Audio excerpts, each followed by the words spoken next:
مسلمان کہلانے والوں،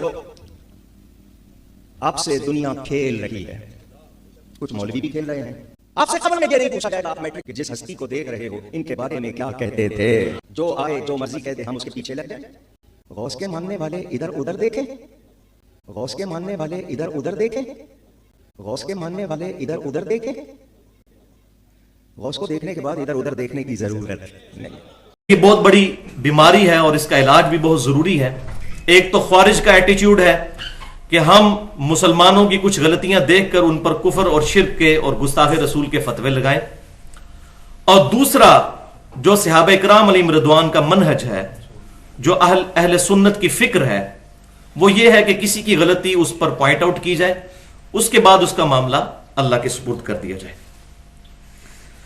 اب ان لوگوں کی بیماری کا کیا علاج ہے جو کہ کتاب و سنت کی بات سننے کے لیے تیار ہی نہیں؟ فرقہ واریت کی یہ سب سے بڑی لعنت ہے کہ ہم کتاب و سنت کی بات کو اپنے بزرگوں کی باتوں پر پیش کرتے ہیں، حالانکہ اس کے الٹ ہونا چاہیے کہ ہمیں بزرگوں کی باتوں کو، اپنے علماء کی باتوں کو کتاب و سنت پر پیش کرنا چاہیے۔ اب ظاہر ہے کہ یہ بہت بڑی بیماری، اگر بات سنتے ہیں تو بزرگوں کی کتابوں پر پیش کرتے ہیں، تو اب ان کو کتاب و سنت سے دعوت دینا دراصل خود کتاب و سنت پر ظلم ڈھانا ہے، کیونکہ یہ تو مانتا ہی کوئی نہیں اس کو، اور اگر مانیں گے بھی تو اپنے بزرگوں پر پیش کریں گے۔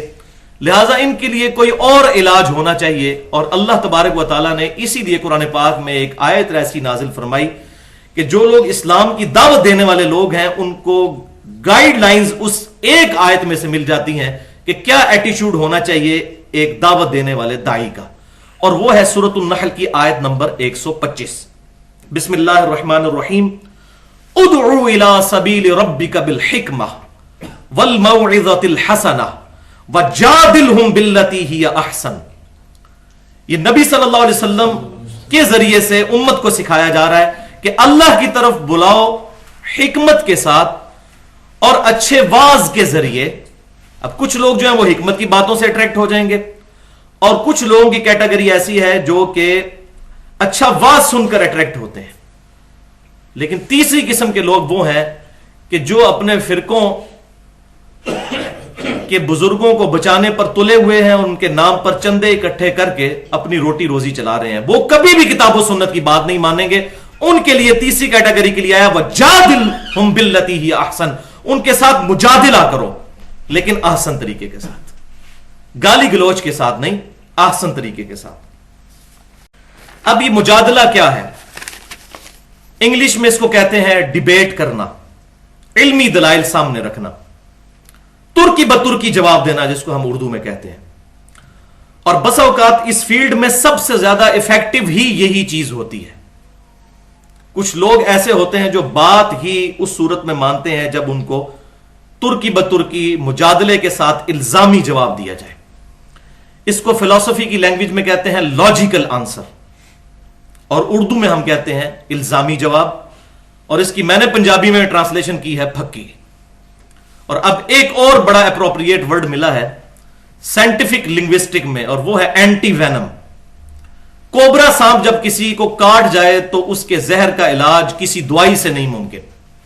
اب بالکل اسی طریقے سے سمجھ لیں کہ جس کو بزرگان بے دین اور علماء کرام نے ڈس لیا ہے، اب علاج کیا ہے؟ کوبرے سانپ کا زہر ہی دیا جاتا ہے، تو اس کو اینٹی وینم کہتے ہیں، جس سے اس کے وینم کا علاج ہوتا ہے۔